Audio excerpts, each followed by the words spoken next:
Hey there. Tonight we're traveling back over 2,000 years, to the year Joe CE, to the dark, misty forests of Germania. Before you close your eyes, I want you to imagine something few history books dare to show you in detail. The cold reality of ancient warfare, the mud beneath your feet, the weight of your spear, and the impossible choices that ordinary people faced when empires collided. This isn't the sanitized version they taught you in school.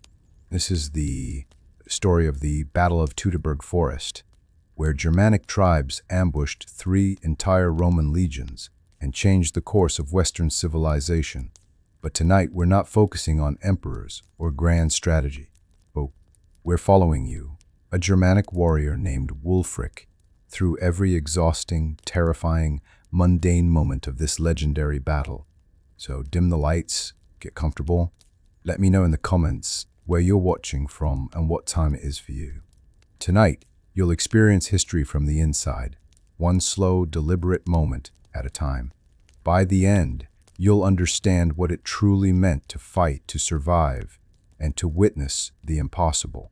Let's begin. You wake before dawn in your small timber hut, your breath visible in the cold September air.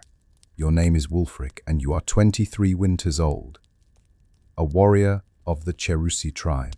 The straw beneath you is damp from the night's moisture that seeped through the thatched roof. Your wife, Hildrun, sleeps beside you with your infant son nestled between you both. The baby's soft breathing is the only peaceful sound. In a world about to erupt into chaos, outside you hear the low murmur of men gathering. Today is not like other days. For weeks, Arminius, the chief's son who once served in Rome's auxiliary forces, has been visiting the villages, speaking in hushed tones with the tribal elders. He has told you something extraordinary. The Roman legions, those seemingly invincible columns of armored men who have terrorized your forests for years, are marching through the narrow passes of the Teutoburg forest. And today your tribes will strike. You sit up slowly, careful not to wake your family. The wooden floor is cold against your bare feet. Through the gaps in the timber walls, you see the faint orange glow of torches. Moving between huts, your stomach tightens with anticipation and dread. You have fought before, raids against rival tribes, skirmishes with Roman patrols, but nothing like what Arminius promises today.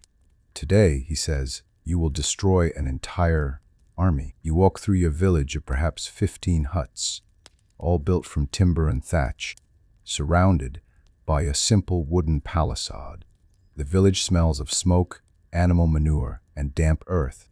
Other warriors are emerging from their homes, rubbing sleep from their eyes, checking weapons that have been prepared for days. Some carry spears like yours, others have axes. A few fortunate ones have swords, short iron blades traded from the Romans or taken from the dead. Your cousin, Bertwald, approaches you. He is older than you by 5 winters, broader in the shoulders, with a thick blonde beard braided in the Germanic fashion. Today we fight, he says simply, his breath misting in the cold air. There is no excitement in his voice, only grim determination. Bertwald fought the Romans 3 years ago, when they raided your territory. He lost 2 fingers on his left hand in that fight. He has learned to hate Romans with a quiet, patient hatred. Together you walk toward the village center where Arminius himself stands beside a large fire. Even in the darkness, you can recognize him. Taller than most men, wearing a Roman military tunic beneath his Germanic cloak, his posture that of a trained officer.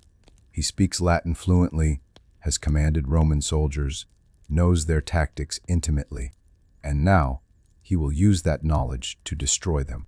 Around the fire, perhaps 200 warriors from your village and nearby settlements are gathering. Arminius begins to speak, but not in the booming voice of a chief making grand pronouncements.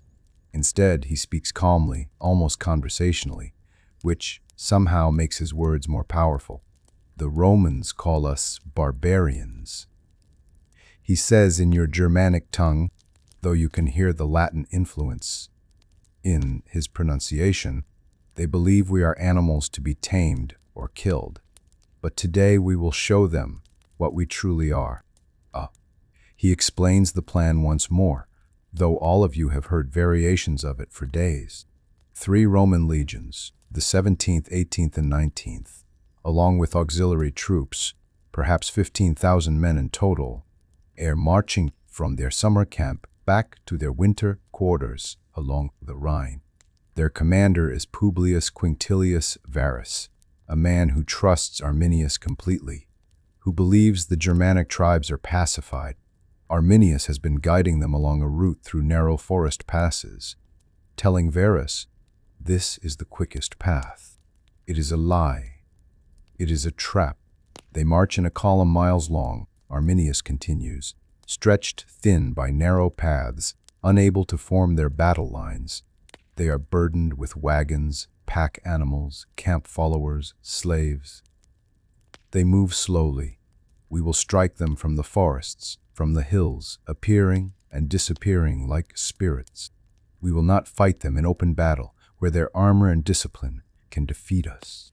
We will bleed them for 3 days, until they have nothing left, as the sky slowly begins to lighten to a dull gray. Arminius dismisses you to prepare. You return to your hut one final time. Hildrun is awake now, nursing your son. She looks at you with eyes that hold too much knowledge.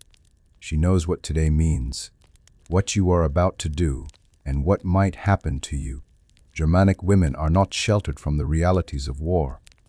She has seen men leave for raids and not return. She has helped prepare bodies for burial. I will come back, you tell her, though you both know these words are only comfort, not promise. She nods and continues nursing a baby. You kneel beside them and place your hand on your son's tiny head. His hair is soft, barely there, and his small hand reflexively grabs your thick finger. For a moment, you forget about Romans and battles and blood.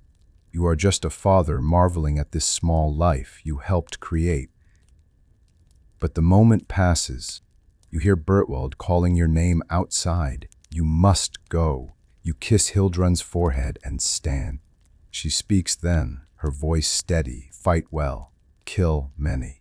Come home. These are the traditional words Germanic women say to their warriors. You nod, unable to speak, and leave the hut.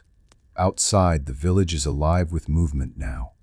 Men are gathering supplies, checking weapons. One final time, saying quiet goodbyes, the march to the ambush site takes most of the morning. You travel through dense forest, oak, beech, and ash trees so thick that even in daylight, the forest floor remains dim and shadowy. The paths are narrow, often disappearing entirely, forcing you to push through undergrowth that catches at your clothing and scratches your exposed skin. The ground is soft with fallen leaves and morning dew, but beneath that softness is mud that sucks at your feet with each step. You are part of a group of about 300 warriors from several allied villages, all Cherusci tribe, moving toward the designated ambush position on a ridge overlooking the Roman route. No one speaks above a whisper. The forest carries sound in strange ways, and Arminius has warned that Roman scouts may be anywhere. Every warrior moves with the practiced silence of hunters who have tracked deer and boar through these same forests since childhood. Your legs begin to ache from the constant upward climb. Your shield, though small and made of light wood covered with leather, grows heavier with each passing hour. The strap cuts into your forearm. Sweat dampens your tunic despite the cold September air. Bertwald walks ahead of you, his broad back moving steadily, his breath coming in quiet, rhythmic puffs. Around you, other warriors struggle silently with the same discomfort. This is warfare in reality, not the glorious charges of songs, but hours of cold, tired marching before the killing even begins. Up by midday, You reach your designated position, a wooded ridge perhaps 60 feet, above a narrow valley floor where a crude path winds between hills. This is where the Roman column will pass. From your vantage point, hidden among the trees and undergrowth, you can see the path clearly below. It is barely wide enough for 2 wagons to pass side by side, hemmed in by thick forest on both sides and steep slopes. Perfect terrain for an ambush. Terrible terrain for a disciplined army trying to maintain formation. Arminius himself arrives an hour later with his personal bodyguard, 20 picked warriors better armed and trained than most. He moves along the ridge, positioning groups of warriors, explaining in whispered conferences with various chiefs and war leaders where each group should wait, when to attack, when to withdraw. He tells your group, wait until the signal, 3 horn blasts, then attack the wagons and camp followers. Kill the slaves, the servants, the baggage handlers. Destroy their supplies. Create chaos. Then fade back into the forest before their soldiers can respond. You settle into position behind a fallen log thick with moss. Perfect cover to hide behind while still allowing you to see the path below. Bertwald positions himself to your left, his axe ready. To your right is a young warrior named Adalgar, barely 18. This being his first real battle. His hands shake slightly as he grips his spear. You remember your own first fight, the terrible fear mixed with excitement, the way time seemed to slow down and speed up. Simultaneously, you wait for what feels like hours, but is probably only one. The afternoon sun, weak as it is, moves slowly across the gray sky. Your legs cramp from crouching. Your back aches. You shift position as quietly as possible, trying to relieve the discomfort without exposing yourself. This is another truth of warfare they do not sing about. The boredom, the physical discomfort, the way your mind begins to wander despite the danger. No. You think about your son. You have not yet named him properly. Germanic custom requires waiting until a child survives their first winter before giving them their true name. Too many infants die in those first months, but in your mind you have already decided if he survives the winter, you will name him Sigmar, victorious fame. A strong name, a warrior's name. You wonder if he will remember you if you die today. Probably not. He is too young. The thought makes you sad in a distant, abstract way. Then you hear it, a sound that does not belong to the forest, the faint clink of metal, the creak of wooden wheels, voices speaking in Latin, that harsh, clipped language so different from your own tongue. Your entire body tenses. Your hand grips your spear shaft so tightly, your knuckles turn white. Beside you, you sense Bertwald and Adalgar stiffening as well. You strain your eyes toward the bend in the path below. The sounds grow louder. The Romans are coming. They appear around the bend below, and the sight is both magnificent and terrible. Here come the Roman cavalry scouts, mounted on horses that seem impossibly large and well-fed compared to your tribe's small ponies. The riders wear iron helmets that gleam dully even in the weak sunlight, mail armor that chinks with every movement, red cloaks that hang from their shoulders. They sit their horses with the casual confidence of men who believe themselves invincible. There are perhaps 10 of them, riding 2 abreast on the narrow path. Behind the cavalry comes the main column, and it seems to stretch forever. Legionaries marching in organized files, their segmented armor, lorica segmentata. You have heard it called making them look like insects, like beetles with gleaming shells. They carry their pila, those heavy-throwing spears, over their shoulders, their large rectangular shields slung on their backs. They march in step, boots squelching in the mud, maintaining formation, even on this terrible terrain through discipline and training. But it is not the soldiers that Arminius has told you to target. Between the military units come the wagons, dozens of them, drawn by oxen or mules. These carry the Legion's supplies, food, tents, tools, spare weapons, the wounded and sick. Around the wagons swarm the camp followers, slaves, servants, merchants, prostitutes, even some women and children, families of officers and long-serving soldiers. These people are not warriors. Many are not even Roman. They are simply caught up in the machinery of the empire. The horn blast shatters the afternoon silence.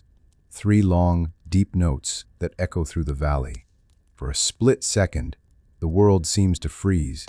The Romans below look around, confused, trying to identify the source of the sound. Then, the forest erupts with violence. From the ridge, from both sides of the valley, from positions ahead and behind the column, hundreds of Germanic warriors appear as if materializing from the trees themselves. War cries fill the air, wild, terrifying screams that your people have perfected over generations to inspire fear. Spears arc through the air, dark lines against the gray sky. You rise from behind your log, pulling your arm back, and hurl your spear with all your strength toward the wagons below. Your spear. You watch its flight, though later you will not remember doing so. Strikes the side of a wagon, punching through the wooden planks with a hollow thunk. All around you, more spears rain down on the column. Some strike home, hitting men and animals. Horses scream, a sound more terrible than any human cry. Oxen bellow and panic, breaking their traces, causing wagons to crash into each other. People below are screaming now, running in all directions, creating exactly the chaos. Arminius promised the first attack lasts perhaps 5 minutes, though it feels both longer and shorter. You and the other warriors throw every spear you have, then fade back into the forest as quickly as you appeared, exactly as Arminius instructed. Below, the Romans are trying to respond, but the attack came too suddenly, from too many directions. Their cavalry attempts to ride up the slopes to reach you, but the forest is too thick, the ground too soft and root tangled. Horses stumble and fall. One rider is struck from his mount by a low branch and disappears into the undergrowth, where you hear a brief scream, then silence. You retreat 30 paces back into the forest, breathing hard, your heart hammering. You have lost your primary spear, thrown in the initial attack. You now carry only a short stabbing spear, little more than a long knife on a shaft, and a hunting knife at your belt. Bertwald still has his axe. Adalgar is white-faced, trembling but unharmed. All around you, other warriors are regrouping, checking each other for wounds, though you don't see any injured among your immediate group. The ambush position was too perfect. The Romans never got close enough to hurt you. From the valley below, you hear Roman horns, different from your Germanic horns, more brass and precise. The Romans are attempting to organize, to form defensive positions. You hear officers shouting commands in Latin, but they face an impossible situation. They cannot see their enemy, cannot bring their superior numbers and discipline to bear, and the narrow terrain prevents them from forming the tight infantry formations that make legionaries so deadly in open battle. The attacks continue throughout the afternoon, following the pattern Arminius designed. Small groups of warriors dash from the forest, hurl spears and stones at the Roman column, then disappear before the legionaries can respond effectively. The Romans try to give chase, but pursuit in the dense forest is impossible. Their heavy armor, designed for battlefield formations, becomes a deadly burden. Soldiers stumble over roots, crashed through undergrowth, become separated from their units. Those who venture too far from the main column simply disappear. You hear brief sounds of struggle, then silence as your fellow tribesmen kill the isolated Romans. Your group makes 3 more attacks during the afternoon, Each time is the same. Creep to the edge of the forest, wait for the signal, throw your weapons, retreat. On the third attack, you see a Roman legionary clearly. He is perhaps 30 feet below you, shouting orders to other soldiers. He wears a transverse crest on his helmet, marking him as a centurion. An officer. Without thinking, you hurl your short spear. Your aim is true. The spear strikes him in the gap between his armor plates, just below the armpit. He falls, clutching the wound, and his men rush to help him. You do not stay to watch. You turn and run back into the forest, already feeling the weight of what you have done. By evening, the Roman column has moved perhaps 2 miles from where the ambush began. Normally, legions march 15 to 20 miles per day. Now, burdened by wounded, harassed by constant attacks, surrounded by forest, they crawl forward at an agonizing pace. Worse, rain begins to fall. Cold September rain that soaks through clothing and turns the already muddy path into a quagmire. Night falls and the attack ceases. Even Germanic warriors who know these forests intimately do not fight in the dark if they can avoid it. The forest at night belongs to spirits and wolves. Or so the old stories say. You and your group withdraw to a camp about a mile from the Roman position. There is no fire. Arminius has forbidden fires that might reveal positions, so you sit in cold, wet darkness, chewing on strips of dried meat and hard bread that taste like wood in your exhausted mouth. Around you in the darkness, you hear other warriors speaking in low voices. Some are excited, boasting about how many Romans they killed or saw fall. Others are quiet, processing what they have experienced. You hear someone vomiting nearby, not from illness, but from the release of tension and horror after a day of violence. No one mocks him, everyone understands. A Dalgar sits beside you, shivering from cold and shock. He killed no one today but threw his spears and survived. And that is enough for a first battle. Bertwald shares his dried meat with you, tearing the tough strip in half with his teeth. Tomorrow will be harder, he says quietly. Today they were surprised, confused. Tomorrow they will be organized, desperate. Desperate men fight like cornered bears. You nod, too tired to speak much. Your body aches everywhere. Muscles you did not know you had are screaming in protest. Your feet are soaked, and you can feel blisters forming.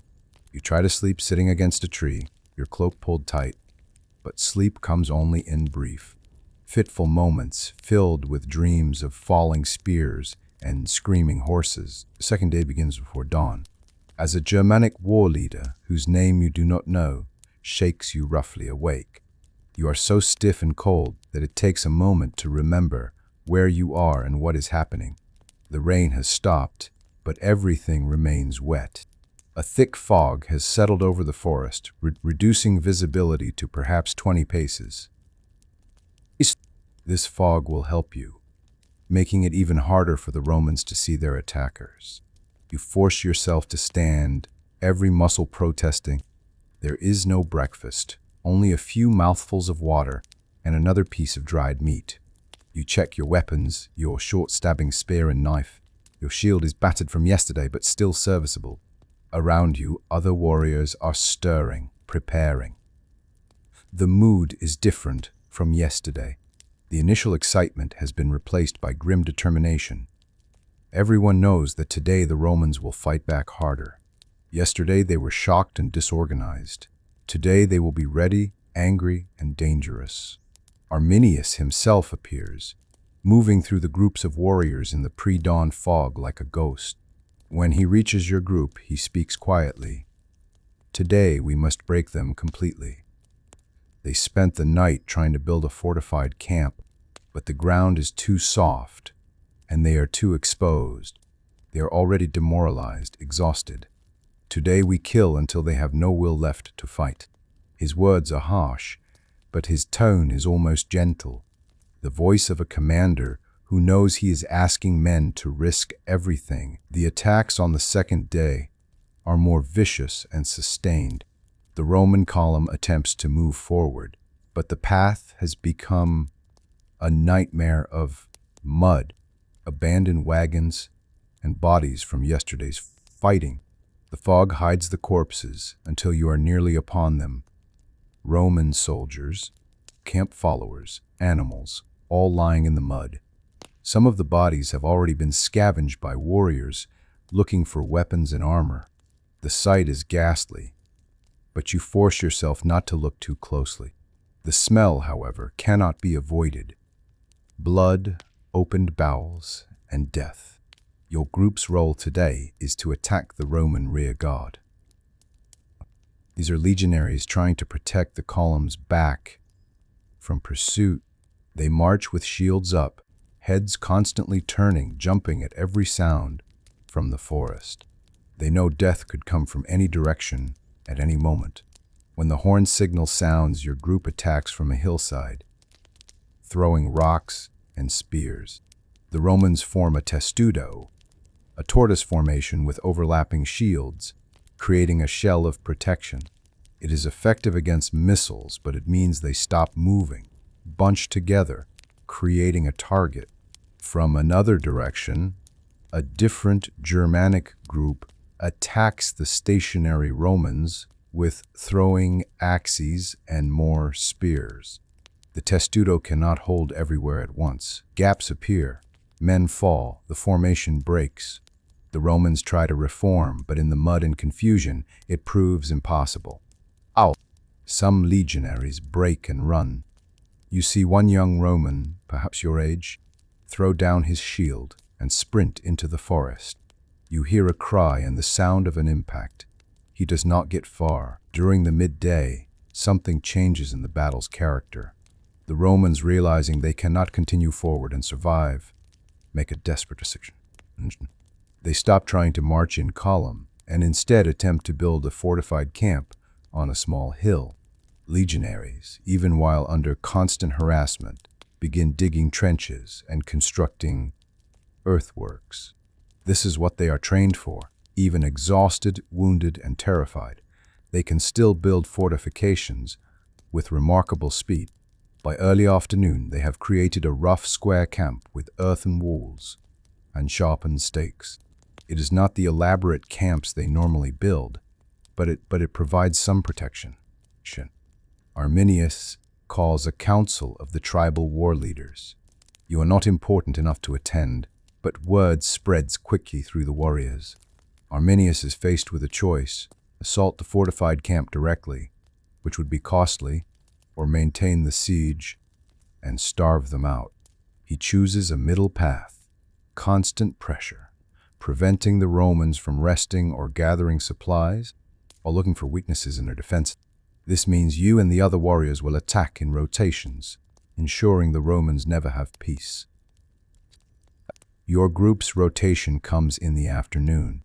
You approach the Roman camp from the north side, moving through the forest until you can see the earthen walls, perhaps 100 paces away.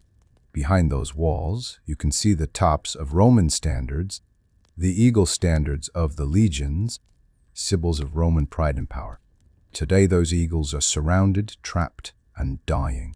You wonder if the Romans understand yet that they are doomed, or if they still believe rescue will come. The attack on the Roman fortifications is brutal and costly for both sides. Your group rushes from the forest, running across the open ground toward the earthen walls, vulnerable the entire way. Roman archers and soldiers hurl pila from the walls. You see warriors fall around you. One man takes a pilum through the chest and goes down without a sound. Another has his leg shattered by a thrown rock and falls screaming. You keep running, shield held high, expecting at any moment to feel an impact that never comes. You reach the base of the earthen wall and press yourself against it, breathing hard. Other warriors pile up beside you. From above, Romans are trying to stab downward with spears and swords. Bertwald swings his axe upward, forcing the Romans to pull back. Someone beside you throws a grappling hook, just a rope with a bent sword. Duck. Blade tied to the end, trying to pull down the sharpened stakes. The rope is cut from above. Warriors start climbing the earthen wall, scrambling up the muddy slope. You follow, your shield on your back now, using both hands to climb. You reach the top, and for a brief, terrible moment, you are face to face with a Roman legionary. He is young like you, his face streaked with mud and blood. His eyes are wide with the same fear you feel. For a frozen instant, you stare at each other. Then training and instinct take over. He thrusts with his gladius. You deflect with your shield and drive your short spear upward under his shield. Rim the blade, finds flesh. He gasps, staggers back. Other Romans push forward. You slide back down the earthen wall, having done your part. Keeping the Romans busy, scared, unable to rest, the assaults continue into the evening. Your group pulls back after your attack, and another group takes your place, keeping the pressure constant. You sit exhausted at the forest edge, watching the Roman camp. Smoke rises from inside, their burning bodies, unable to bury their dead properly in the muddy ground. The smell reaches you even at this distance, sweet and sickening. You try not to think about the fact that some of that smoke is Germanic as well as Roman. Warriors who climbed those walls and did not come back down. Bertwald counts your group. You started yesterday morning with 32 warriors from your village and the neighboring farmsteads. Now you number 26. 6 dead or 2 wounded to continue. The losses are lighter than you feared, but heavier than you hoped. You know the names of all 6. You hunted with them, worked beside them, drank with them. Now they are gone. Adalgar survived again, though he is marked now. During the assault, he killed a Roman who tried to pull him over the wall. Adalgar stabbed the man in the face with his spear. Now he sits apart from the others, staring at nothing, occasionally shaking. Night falls on the second day. The rain begins again, cold and steady. You are given permission to light small fires, hidden deep in the forest where the Romans cannot see. You huddle around one such fire with Bertwald and Adalgar and a few others, trying to dry your clothes, sharing another sparse meal of dried meat and the last of the hard bread. Someone passes around a leather flask of beer, weak and sour, but it is warm in your belly and loosens tongues. The third day begins with the knowledge that today will be the end, one way or another. The Roman camp is surrounded, cut off from water and supplies. Their horses and pack animals have all been killed for food. The wounded are dying from infection in the wet, cold conditions. Through deserters, Roman auxiliaries who have switched sides, Arminius learns that Varus himself is wounded, that discipline is beginning to break down, that some officers are arguing for a breakout attempt, while others counsel surrender. But Romans do not surrender easily, especially not entire legions. Arminius knows this. He tells the assembled warriors, today they will try to break out. They will abandon the wounded, abandon their baggage, and try to fight through our lines. Let them come. We will destroy them in the open, where they cannot hide behind walls. His strategy is clear. Allow the Romans to exhaust themselves trying to escape, then finish them in running battles through the forest. Your group is positioned along the path the Romans must take if they try to move north toward the Rhine. You wait in the cold morning fog, which is even thicker today than before. You can barely see Bertwald beside you, and he is only an arm's length away. The waiting is worse than the fighting. Your mind keeps showing you images from the past 2 days. Faces of men you've killed, faces of men you've lost, the sound of screaming that never quite stops even when the fighting ends. You are so tired that you sometimes feel like you are watching yourself from outside your own body, like a spirit already separated from. The Romans make their break around mid-morning. You hear them before you see them. The sound of thousands of men moving through fog. The clink of armor, muttered Latin commands, the splash of feet in mud. Then they appear like ghosts in the mist, legionaries, but not in neat formations anymore. They move in loose groups, supporting wounded comrades, many without shields, some without weapons. These are beaten men trying only to survive, to reach the Rhine in safety. That seems impossibly far away. For a moment, neither side moves. You stare at these Romans, these invincible legions who have conquered half the known world, and see they are just men, scared and dying like anyone else. One soldier catches your eye. He is older, perhaps 40, with gray in his beard. He carries no weapon, just supports a younger soldier who can barely walk. The older man's eyes meet yours through the fog, and you see no fight in them, only exhaustion. Then the moment breaks. War cries erupt from your side. Warriors surge forward. The Romans try to form defensive clusters, but they are too weak, too disorganized. The fighting becomes a desperate brawl. You find yourself face to face with a Roman auxiliary, a German like you, but who serves Rome. He swings a club at your head. You duck under it and drive your short spear into his belly. He falls, clutching the wound. You pull the spear free and move on, not thinking, just reacting, surviving.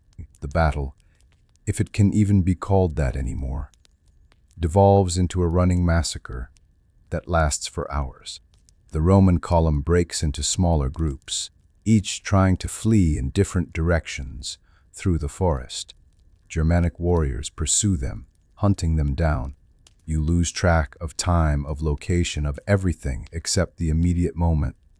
Run, fight, rest, run again. Your group kills perhaps 20 Romans during the day, some in combat, others who are too wounded or exhausted to defend themselves. You try not to think about the ones who beg for mercy in broken Germanic, or the ones who simply sit down in the mud and wait for death. By late afternoon, you find yourself in a small clearing where a group of perhaps 50 Romans has gathered around their eagle standard.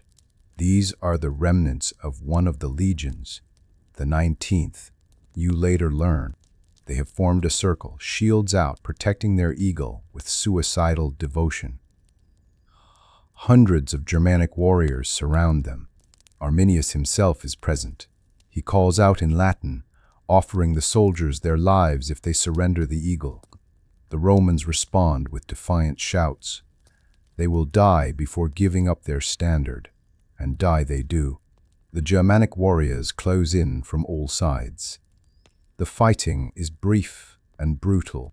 You are part of the final rush, climbing over the bodies of the first Romans to fall, stabbing with your short spear at any gap you can find in the defensive circle.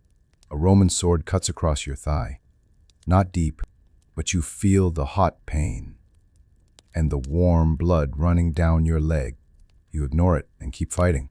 When it ends, all 50 Romans are dead, and the eagle standard is in Germanic hands.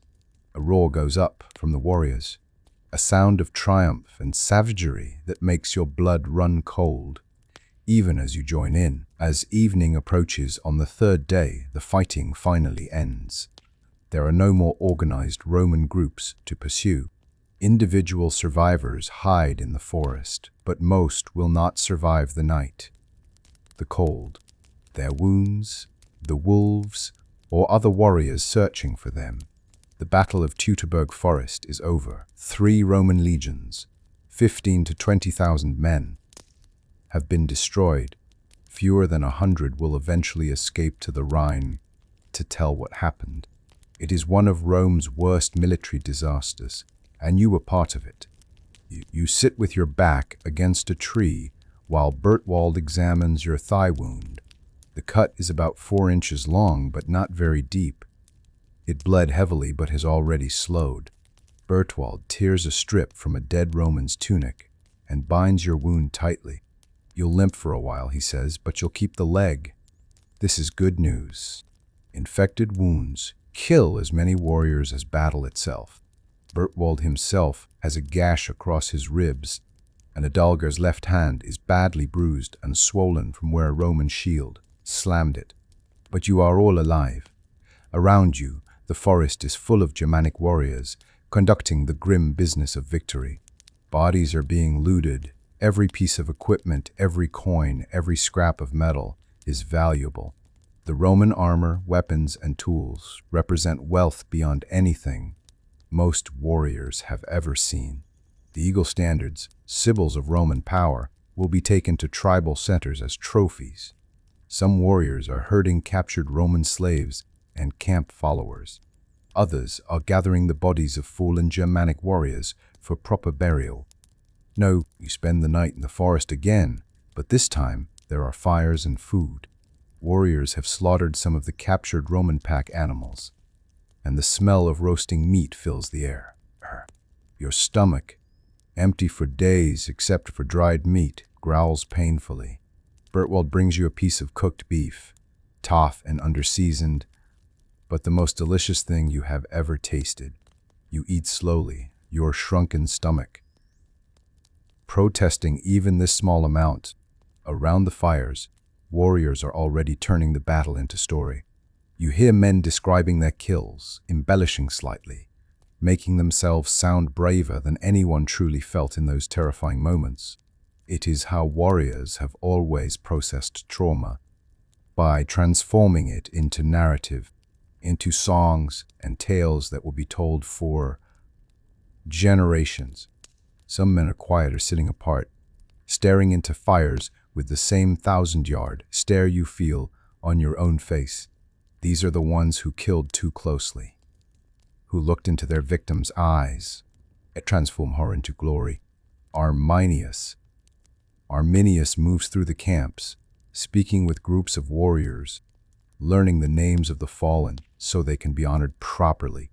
When he reaches your fire, he looks at each of you with your bandaged thigh, Bertwald with his bound ribs, Adalgar with his swollen hand. Your village did well, he says simply. 6 dead, 3 wounded. It could have been worse. The Romans will not forget what happened here, and neither will we. You have earned your place in the songs. Then he moves on to the next group. His words should feel like an honor, but mostly you just feel tired. The forest looks different now. 3 days ago, it was a battlefield full of noise and violence and terror. Now it is quiet again. Just a forest, though one full of ghosts. You pass places where you fought, the ridge where you threw your first spear, the clearing where the eagle was captured, a stretch of path lined with bodies that are already being scavenged by ravens and wolves. You don't look too closely at the bodies. Some might be men you killed. You're not ready to know. Around midday, your group stops at a stream to rest and refill water flasks. You remove the bandage from your thigh to wash the wound. It looks raw and angry, red around the edges, but there is no sign of infection yet. No black streaks, no greenish pus, no fever. This is good. You wash it carefully with cold stream water, gritting your teeth against the pain, then rebind it with a cleaner cloth. Bertwald nods approval. You'll have a good scar, he says. Women like scars on warriors. You don't tell him that the only woman whose opinion matters is waiting at home, and you're not sure what she'll think when she sees what you've become. You reach your village as the sun sets on the 4th day after leaving it. The journey that took half a day going out takes twice as long coming back, slowed by wounds and exhaustion. As you approach, you see the village differently. It seems smaller, more fragile than you remembered. The simple timber huts that were your entire world before now seem like children's toys, vulnerable to the violence you have witnessed. The villagers hear your approach and come out to meet you. Women, children, and the old men who stayed behind crowd around, searching for husbands, sons, brothers, fathers. You see the moment when Hildrun spots you. Her face lights up with relief, then darkens as she sees your limp, the crude bandage on your thigh, the way you lean on Bertwald for support. She runs to you, and you hold her as tightly as your exhausted arms allow. Your son is strapped to her back in a leather carrier. He sleeps, unaware of any of this. But not everyone has a joyful reunion. You see the wife of Egilmar, one of the 6 dead from your village, searching faces with increasing desperation. When she doesn't find him, she begins to wail, a high, keening sound that cuts through all other noise. Other women join her as they learn their own losses. In Germanic tradition, women are the keepers of grief. The warriors will turn their losses into songs. The women will carry the weight of absence. The days after your return blur together in a haze of recovery, both physical and mental. Your thigh wound slowly heals, scabbing over and then beginning to scar. Hildrun tends it daily, washing it with water boiled with certain herbs. The village healer provides herbs that fight infection. She never asks you what happened in detail. She can see it in your face, in the way you sometimes stop mid-action and stare at nothing, in the way you wake at night with gasps and half-screams. That you choke back so as not to frighten your son. The village holds a ceremony for the 6 dead warriors. Their bodies were brought back and buried in the traditional way, burned on pyres with their weapons, their ashes collected in urns, and placed in mounds marked with stones. The ceremony lasts all day and into the night, with feasting and drinking and the singing of death songs that honor the fallen and promise that their names will not be forgotten. You participate as required, but feel distant from it all, as if watching from outside yourself.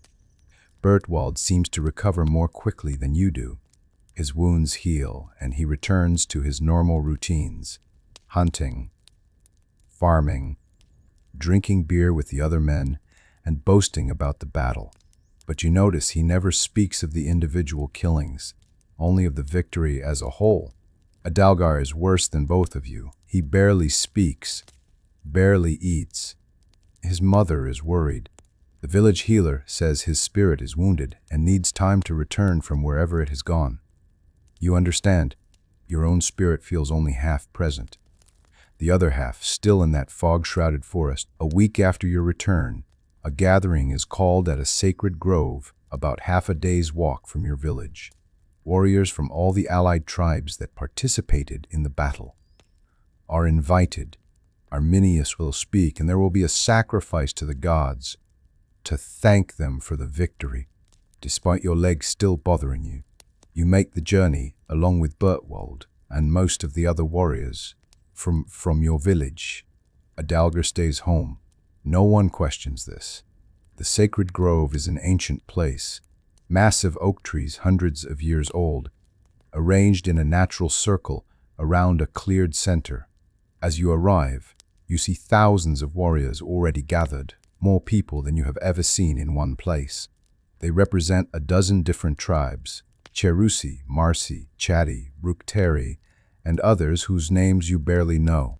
All have come together for this one purpose: to witness the aftermath of their victory, and to hear what will happen next. In the center of the grove stands a massive wooden pole that has been erected for the ceremony. Roman prisoners are being brought forward. Officers, mostly men who were captured during the battle or its aftermath. Their fates have already been decided. In Germanic tradition, prisoners of war are often sacrificed to Wodan, the god of war and death. This is not cruelty but religion, a way of thanking the gods for victory and ensuring their continued favor. You watch as the prisoners are bound to the pole. Some struggle, some pray to their Roman gods, some face death with stoic dignity. You feel nothing watching this.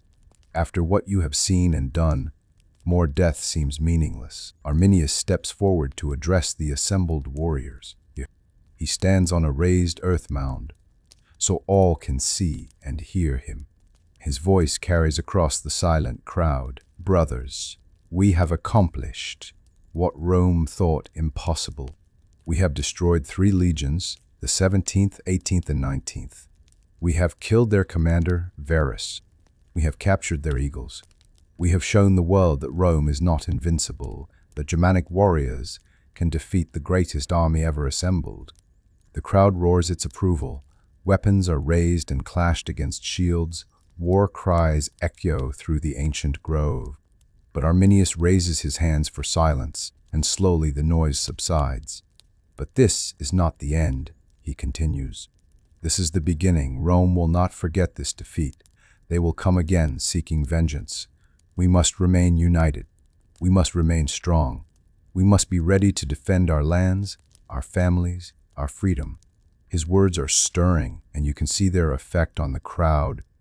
Men standing taller, gripping their weapons, shouting their agreement, but you feel disconnected. You understand, in a way many of these younger warriors do not, that what Arminius says is true. Rome will come back. There will be more battles, more killing, more young men limping home with wounds and memories they cannot speak of. The victory at Teutoburg Forest has not ended anything.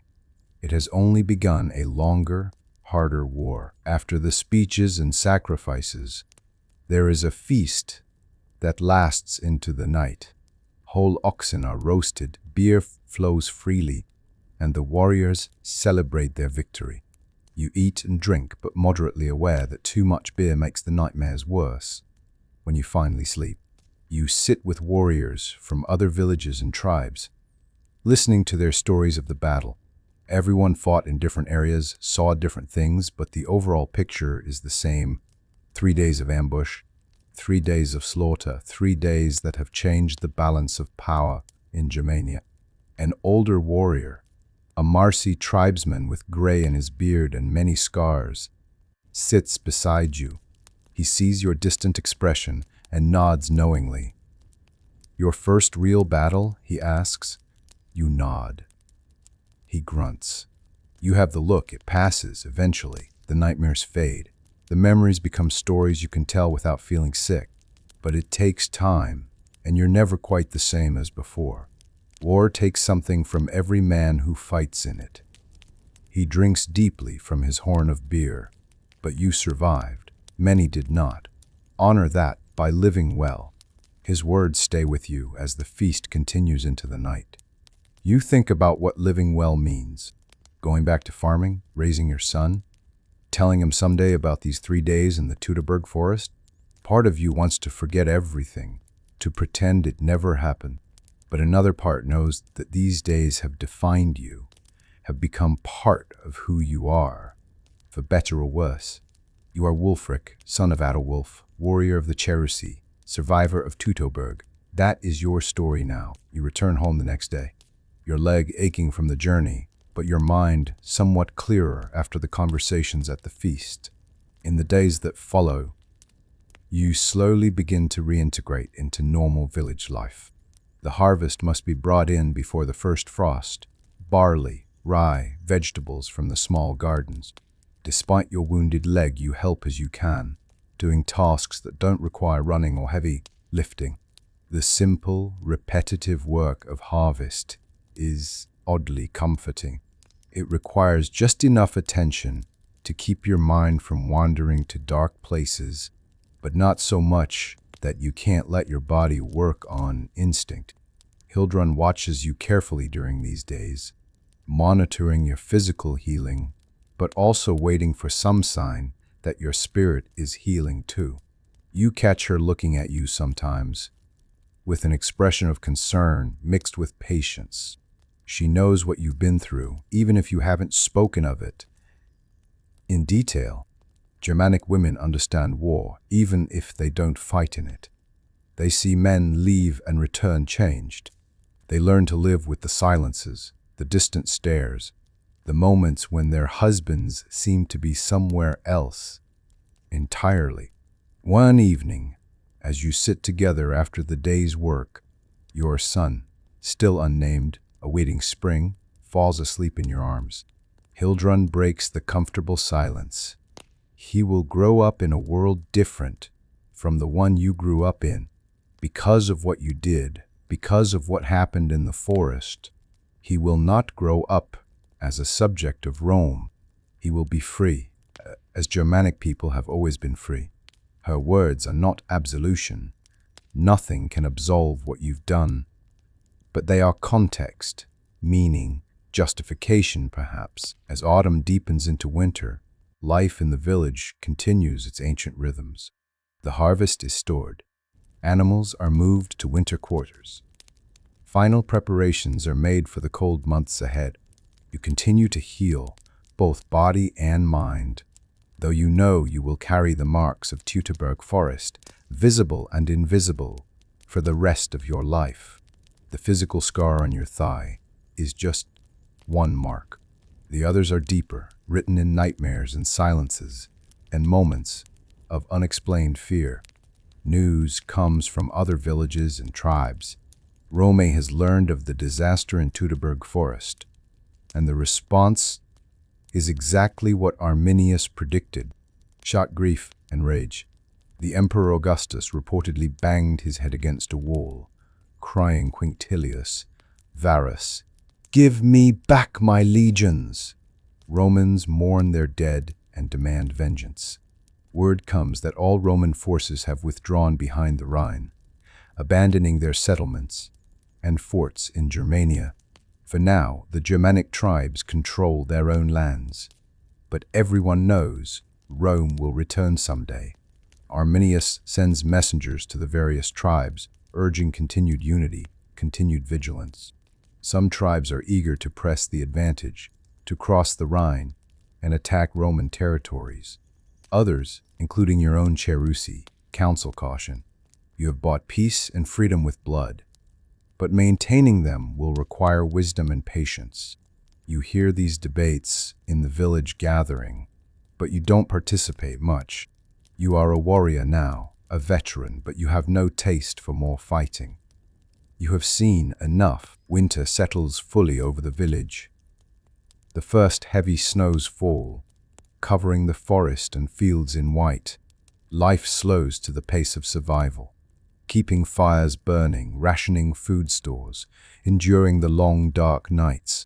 It is during these long winter evenings, huddled around fires while wind howls outside, that the stories of Teutoburg Forest begin to into legend. Warriors gather in the larger huts, passing beer and mead, and the battle is retold again and again. Each telling polishes the rough edges slightly, transforms chaos into narrative, random violence into heroic action. You listen to these stories recognizing the events, but barely recognizing the way they're told. In the stories, warriors are brave and Romans are cowardly. In the stories, the gods clearly favored the Germanic tribes. In the stories, death is quick and glorious, not slow and screaming in the mud. You understand why the stories must be this way.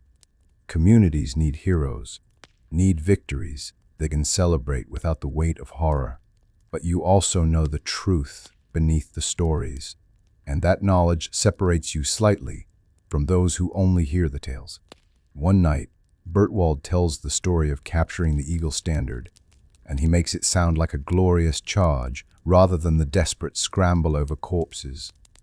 It actually was. The listeners cheer and pound their hands on the table. You sit quietly in the corner, holding your son, who now, having survived into winter, has been given his name in a small ceremony, Sigmar. As you always planned, little Sigmar sleeps through the noise, warm against your chest.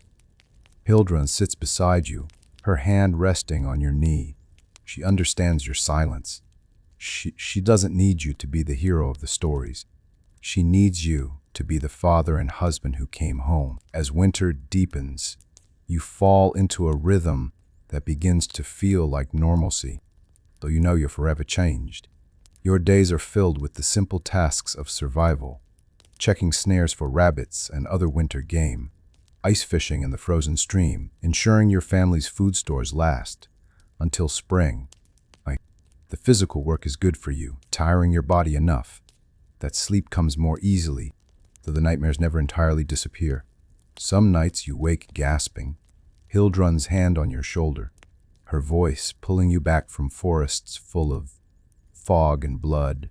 Sigmar grows, changing almost daily it seems.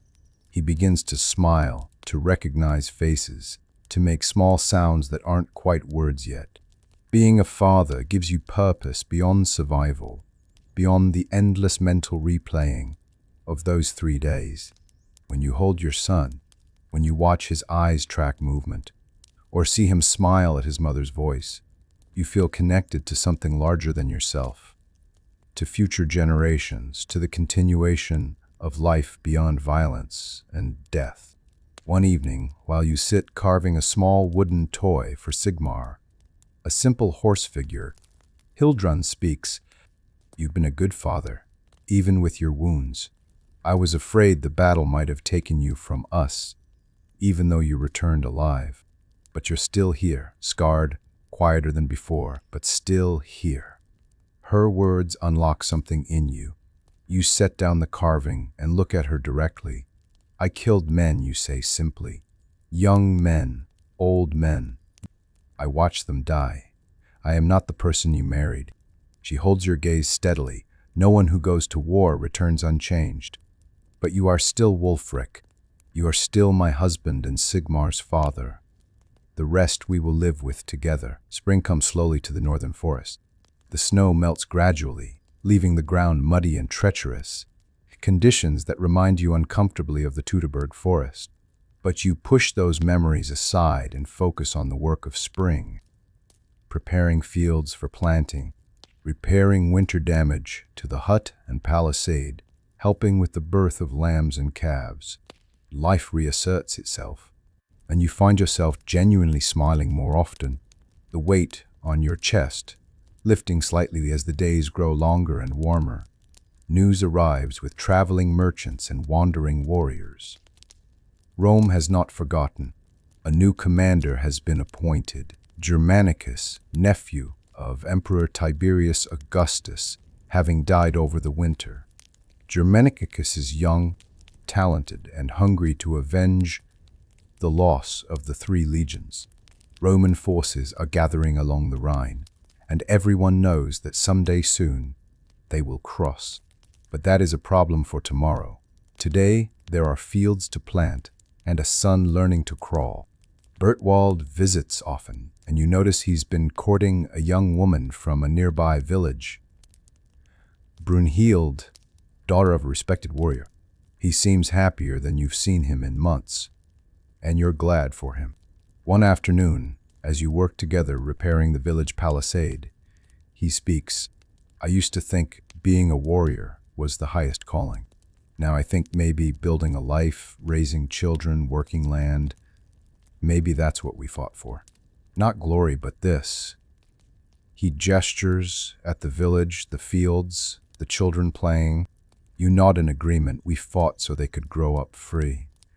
That's enough glory for me." Summer arrives, and with it comes the season's work, tending crops, hunting, fishing, gathering wild plants, and herbs from the forest. The rhythm of daily life has a meditative quality that continues to heal you. You are not the carefree young man you were before Teutoburg Forest, but you are learning to be a different person, more thoughtful, more appreciative of small joys, more aware of how fragile life is and how precious it should be treated. Sigmar is walking now, tottering around the hut on unsteady legs, grabbing onto everything for support. His laughter is the purest sound you've ever heard. And watching him discover the world, flowers, butterflies, the feel of grass under his feet, reminds you why everything you endured mattered. This is what you fought for. Not glory or conquest, but the simple right for your son to grow up free, to run through these forests without fear of Roman legions, marching through his homeland. One evening, you take Hildrun and Sigmar to a hilltop overlooking your valley. The sun is setting, painting the sky in oranges and purples. Sigmar sits between you, babbling at the birds and pointing at everything with chubby fingers.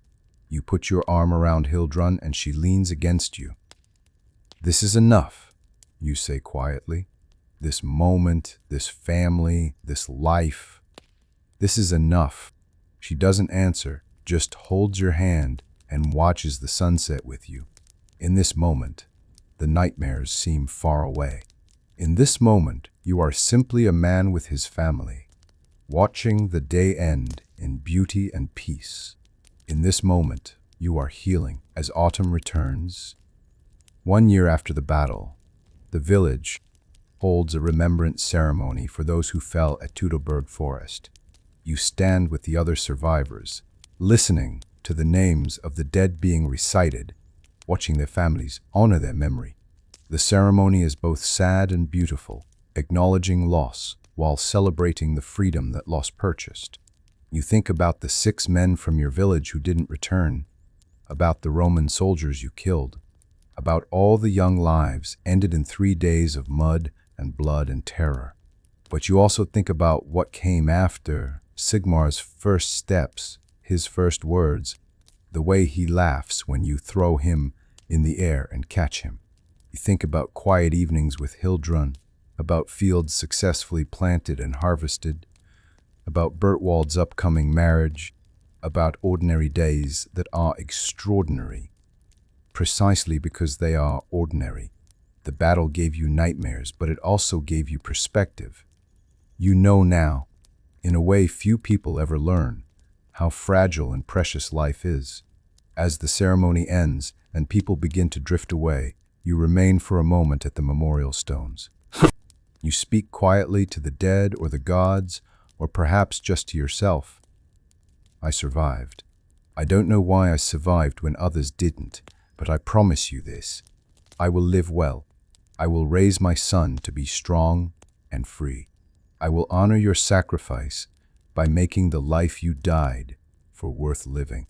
The wind moves through the trees, carrying the smell of autumn leaves and distant rain.